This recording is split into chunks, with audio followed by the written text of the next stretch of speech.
Коми подводят итоги реализации федерального проекта по развитию санавиации. Запустили его в 2016-м. Для сравнения, если тогда за год совершили всего 140 вылетов, то только в этом году 600.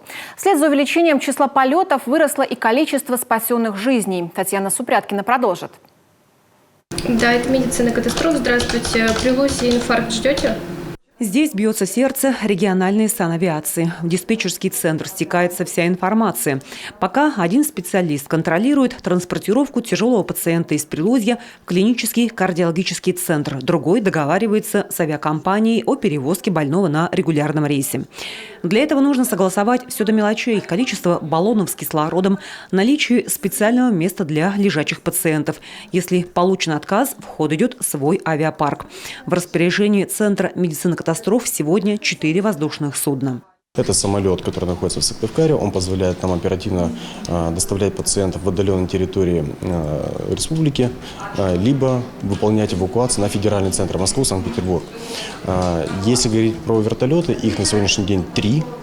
Они дежурят у нас в городах Усинск, город Ухта и город Сыктывкар. Авиапарк за 5 лет нарастить удалось. Остается навести порядок с посадочными площадками. А это уже ответственность муниципалов. Сегодня в Коми действует 83 вертолетных площадки. Но и они не всегда снабжены необходимым оборудованием. Световой день очень короткий. После 3-4 часов, то есть 15-16 часов, куда-то вылететь и сесть уже достаточно сложно. И можно сесть только на ту площадку, которая имеет ночной светостарт. То есть это ночные огни, чтобы пилот вертолета, командир воздушного судна видел, куда он может сесть безопасно. Потому что во время полета ответственность за здоровье пациента и медицинской бригады несет именно капитан воздушного судна. Чаще всего санавиацией эвакуируют пациентов из Усинского, Троицко-Печорского, Усть-Илимского и Ижемского районов.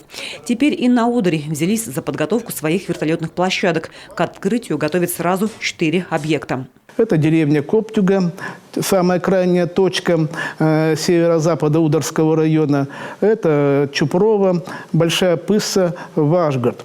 Мы провели работы по межеванию земельных участков, мы выполнили работы по постановке их на кадастровый учет, этих земельных участков.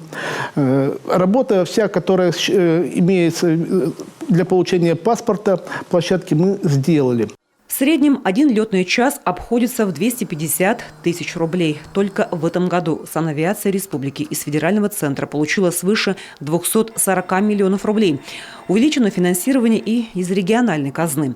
Минздрав Коми понимает необходимость повышения доступности воздушной скорой медицинской помощи, а потому речи об экономии не идет. Татьяна Супряткина, Виктория Палкина, Олег Жуковский, телеканал Юрган.